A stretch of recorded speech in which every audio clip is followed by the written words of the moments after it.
Welcome है आप सभी को आपका अपना यूट्यूब फैमिली अजूबा मैथ पर।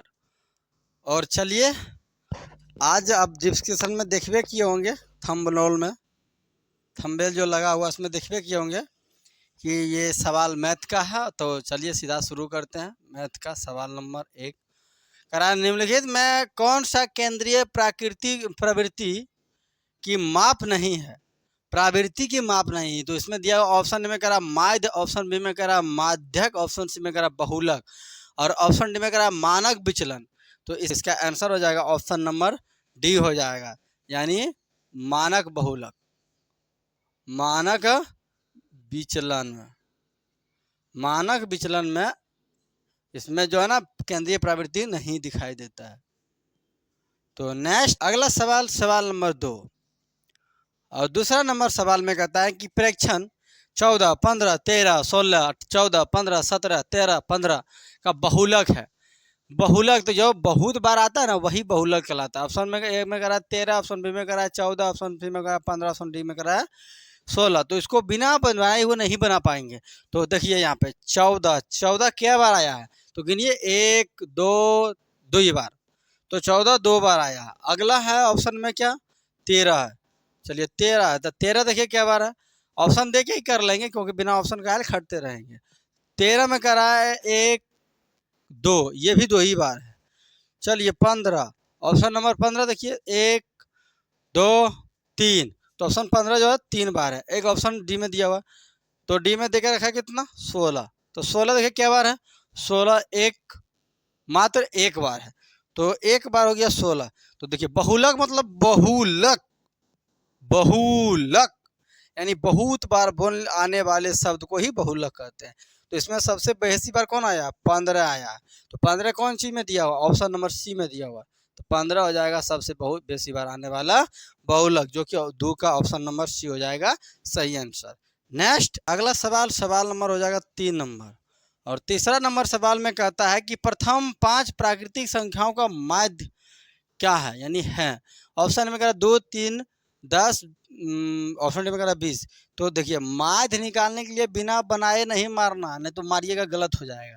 कैसे? तो क्योंकि पता करना पड़ेगा। तो इसमें देखिए प्रथम 5 संख्या लिखना है। क्या लिखना है? प्रथम 5 प्राकृतिक संख्या। आप बता सकते हैं कि प्रथम 5 प्राकृतिक संख्या क्या होगा? एक जीरो, जीरो होगा? नहीं, जीरो नहीं होता है। जीरो पूर्ण संख्या कहलाता है। सबसे छोटी प्राकृतिक संख्या 1 होता है। तो 5 गो प्राकृतिक संख्या लिखेंगे, क्या 1 होगा, 2 होगा, 3 होगा, 4 होगा, 5 होगा। अब हमें माध्य पूछा हुआ है, तब माध्य निकालेंगे तभी ना मारेंगे। कि भगत जैसा ना भर जाएगा तुरंत मार देगा, नहीं मार पाइएगा, मारिएगा गलत हो जाएगा, बाई चांस कभी सही होगा। तो माध्य निकालने के लिए क्या करना पड़ेगा, इन लोग सभी को जोड़ना पड़ता है, यानी जितना संख्या दिल रहेगा सबको जोड़ देना है। एक अगला सवाल, सवाल नंबर हो जाएगा 4। चौथा नंबर सवाल में कहता है कि प्रेक्षणा 8, 12, 7, 14, 6, 13, 15 और का माध्यक है। देखिए माध्यक निकालने के लिए क्या किया जाता है कि सभी संख्याओं को उसको बढ़ते क्रम में सजा देना है। तो पहला क्या हो जाएगा 6, दूसरा क्या हो जाएगा 7, तीसरा क्या हो जाएगा 8, चौथा क्या हो जाएगा तो 12, पाँचवा क्या 13 और 15। इस तरह से इसको सजा देना है और टोटल संख्या गिनना 1, 2, 3, 4, 5, 6। तो हो जाएगा 6/2। तो कट के कितना आ रहा है 3। तो तीसरा नंबर का संख्या होगा। तो तीसरा नंबर का संख्या नहीं, तीसरा के बाद वाला होगा, यानी 3 अंक इधर से तो 3 ये वाला हो जाएगा। ऑप्शन नंबर क्या हो जाएगा? ऑप्शन नंबर डी हो जाएगा आंसर, यानी 12 हो जाएगा, इसका माध्यक हो जाएगा। नेक्स्ट अगला सवाल हो जाएगा सवाल नंबर 5। अभी 4 हुआ था, अभी 5। 5 में कहता है कि ए भुजा वाले समबाहु त्रिभुज का क्षेत्रफल क्या है। ऑप्शन ए में करा है ए स्क्वायर, ऑप्शन बी में करा है √3/2 ए स्क्वायर। देखिए अच्छा से नहीं लिखा रहा था इसलिए उस तरह से लिखा दिया, मोबाइल से टाइपिंग करते हैं ना तब आप लोग को वीडियो प्रोवाइड करते हैं। ऑप्शन सी में करा √3/4 ए स्क्वायर, ऑप्शन डी में करा 1/2 ए स्क्वायर। तो आप लोग ये सूत्र से याद है ना, यही नहीं है तो इसका आंसर हो जाएगा ऑप्शन नंबर सी, यानी √3 3/4 a²। अच्छा, त्रिभुज का क्षेत्रफल का सूत्र होता है क्या? ये तो समबाहु त्रिभुज का है। समबाहु त्रिभुज अब किसे कहते हैं ये तो आपको याद होगा, अगर नहीं याद है तो समबाहु त्रिभुज उस त्रिभुज को कहते हैं जैसे कि जिसका तीनों भुजा बराबर रहता है, यानी ये वाला भुजा, ये वाला भुजा, ये वाला भुजा बराबर रहता है। तो अगर तीन भुजा इसका बराबर है तो इसका तीनों कोण भी आपस में बराबर होगा। तो समबाहु त्रिभुज का क्षेत्रफल का सूत्र होता है √3/4 a²। अगर परिमाप का पूछ देगा तो 3 गुना भुजा हो जाएगा। क्या हो जाएगा? 3 गुना भुजा हो जाएगा। त्रिभुज का क्षेत्रफल का ये समबाहु त्रिभुज का सूत्र। अगर ऐसी पूछा जाए समकोण त्रिभुज या दूसरा त्रिभुज तो उसका क्या होता है? तो होता है 1/2 और आधार गुना ऊंचाई। और एक हिरोन से भी निकलता है, लेकिन आप लोगों को हिरोन के बारे में नहीं पूछा जाएगा। हिरोन का जो सूत्र होता है वो क्लास 9 में रहता है, तो आप समझ पाए होंगे। और नेक्स्ट अगला सवाल, सवाल नंबर 6 और छठा नंबर सवाल में कहता है कि यदि दो वृत्तों की क्षेत्रफल का अनुपात 4:25 है तो उनकी त्रिज्या का अनुपात होगा। ऑप्शन में कह रहा 3:5, ऑप्शन बी में कह रहा है 5:2, ऑप्शन सी में कह रहा है 1:5, ऑप्शन डी में कह रहा है 2:5। तो आंसर दिया हुआ है, आप आंसर दे के मारिएगा तो गड़बड़ पक्का होगा, इसको बनाना पड़ेगा। तो देखिए, दो वृत्त का क्षेत्रफल दिया हो ना, तो वृत्त का क्षेत्रफल बराबर क्या होता है? पाई और बड़ी r²। दो वृत्त देगा तो बड़ी r², अब बटा में हो जाएगा पाई छोटी r²। अब बड़ी r का यानी बड़ी का दिया हुआ है यहाँ पे, पहले 4 दिया हुआ है, फिर यहाँ पे 25 अनुपात में दिया, जैसे यानी 4:25 दिया हुआ ना, तो हम इसको लिख सकते हैं 4/25। ठीक है ना? तो इस तरह से लिख सकते हैं, तो इस तरह से लिख दिए। अब देखिए, यहाँ पाई से पाई कट जाएगा, अब यहाँ r², यहाँ भी r², तो ये r बराबर क्या होगा? रूट अंडर में यहाँ 4 हो जाएगा, और यहाँ भी r बराबर क्या होगा? यहाँ पे बड़की r, यहाँ भी r बराबर क्या होगा? यहाँ, तो यहाँ हो जाएगा, यहाँ रूट अंडर में 25। अब 4 का वर्गमूल कितना आता है? 2। अब 25 का आएगा यहाँ पे 5, तो इसका अनुपात लिखाएगा, क्या लिखाएगा? 2:5। और 2:5 किस में दिया हुआ? ऑप्शन नंबर दिया हुआ है डी में दिया हुआ है। 6 का ऑप्शन नंबर 2 डी में दिया हुआ है 2:5, तो 2:5 हो जाएगा इसका आंसर। नेक्स्ट अगला सवाल, सवाल नंबर 7 और 7वां नंबर सवाल में कहता है बिंदु 7 और 10 किस पाद में स्थित है? कौन सा पाद में है? तो पाद का नाम दिया प्रथम पाद, द्वितीय पाद, तृतीय पाद, चतुर्थ पाद। देखिए, एक पाद जो है चिन्ह से भी याद रख सकते हैं, और नहीं याद रहता है तो आप पाद को लिए क्या कीजिएगा? ऐसे बनाइएगा, ऐसे बनाइएगा। ये हमारा हो जाएगा ये -x और ये प्लस में x, और ये प्लस में y, ये हो जाएगा माइनस में y। हमारा मूल बिंदु जो होगा यहाँ पे होगा, इसका नाम O देंगे। अब इसमें देखिए, पाद का सिर्फ बात किया हुआ ना, तो तुरंत बना देंगे, तुरंत बना देना है, ज़्यादा इसमें मतलब सजाना नहीं है। तो ये हमारा हो जाएगा प्रथम पाद, और ये हो जाएगा द्वितीय, और ये हो जाएगा तृतीय, और ये हो जाएगा चौथी। तो इसमें ऑप्शन में उसी तरह दिया है। ऑप्शन कहाँ? ऑप्शन कह रहा प्रथम पाद, द्वितीय पाद, तृतीय पाद, चतुर्थ पाद। हम चौथी लिख दिए हैं तो चतुर्थ लिख देते हैं। क्या लिख देंगे यहाँ पे? चतुर्थ।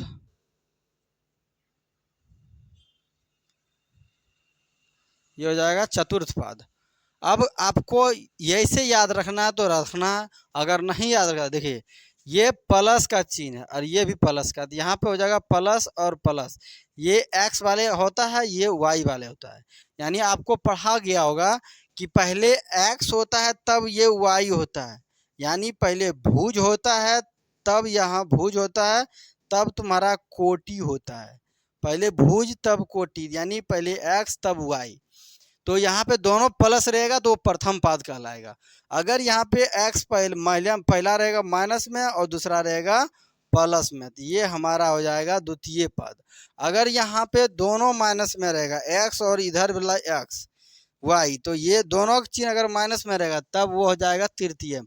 अगर यहाँ पे पहला अगर प्लस में रहेगा, दूसरा अगर माइनस में रहेगा, तो ये हो जाएगा हमारा चतुर्थ पाद। तो यहाँ पे लिखा हुआ कितना? 7 और 10, 7 और 10। तो 7 और 10 के आगे कोई चिन्ह नहीं है, देखिए ना तो 7 के आगे माइनस है, ना तो 10 के आगे प्लस चिन्ह है, तो यानी ये दोनों आपस में प्लस प्लस में है, तो ये प्रथम पाद कहलाया जाएगा। कौन सा पाद कहलाया जाएगा?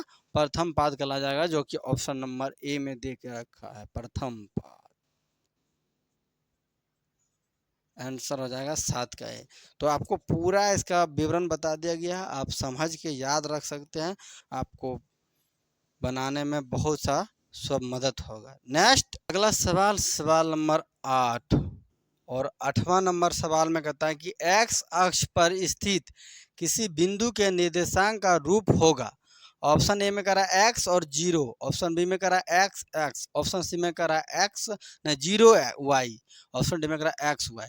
तो देखिए अभी हमने आपको बताए थे, ऐसे बनाते हैं ना, तो ये हो जाता है एक्स और ये हो जाता है एक्स, ये माइनस एक्स, ये हो जाएगा माइनस वाई, हो जाएगा प्लस में वाई, और ये प्लस में एक्स, ये माइनस में एक्स।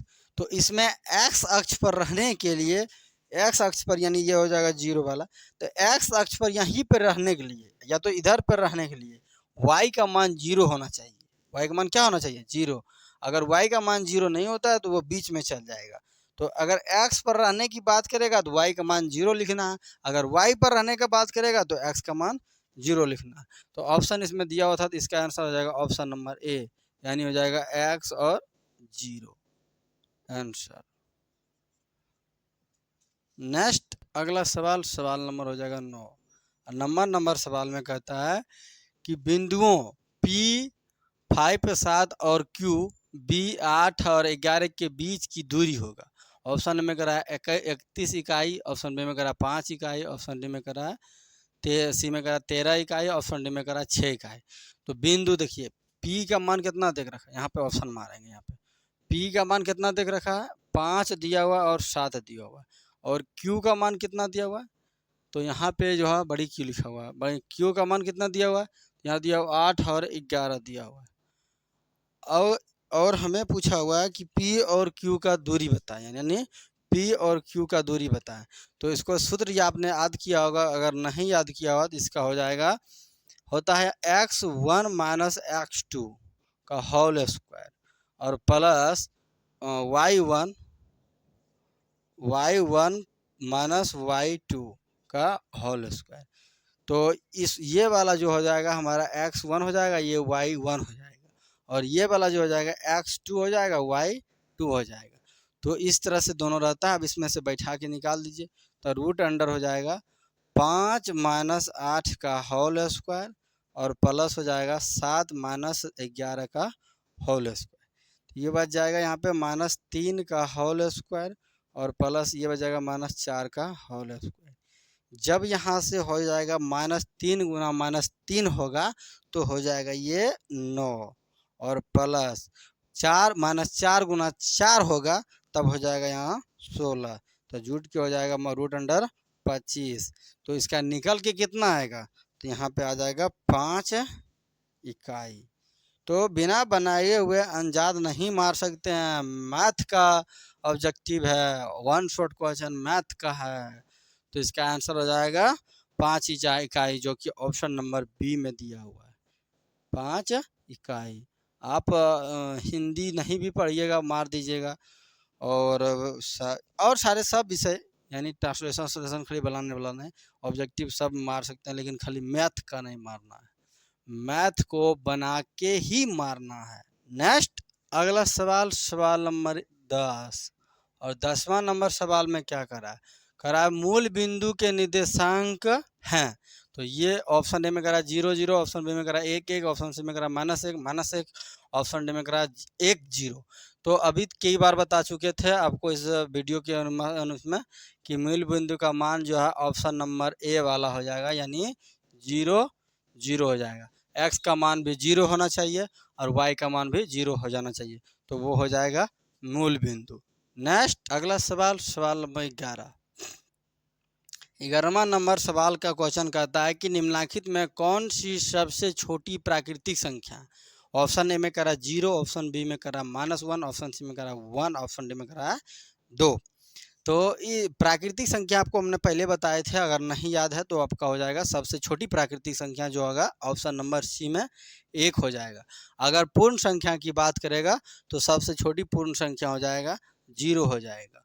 देखिए अगर पूछा जाता है तो प्राकृतिक पूर्ण में 2 ही चीज़ पूछता है, सबसे छोटी प्राकृतिक तो 1 मारना है और सबसे छोटी पूर्ण तो 1 मारना है। ऐसा कभी भी क्वेश्चन नहीं आता है कि जो कि सबसे बड़ा पूर्णांक, सबसे बड़ा प्राकृतिक संख्या पूछे, क्योंकि सबसे बड़ा प्राकृतिक संख्या का अभी तक अंत अनंत है, अंत नहीं हुआ है। अरबों खरबों करोड़ों कैसे गिन ले, मिलियन बिलियन पदुल तदुल गिन देगा, तो गिनती का अंत नहीं है, इसलिए प्राकृतिक संख्या का सबसे बड़ी अंत नहीं है, पूर्ण संख्या का सबसे बड़ी अंत नहीं है।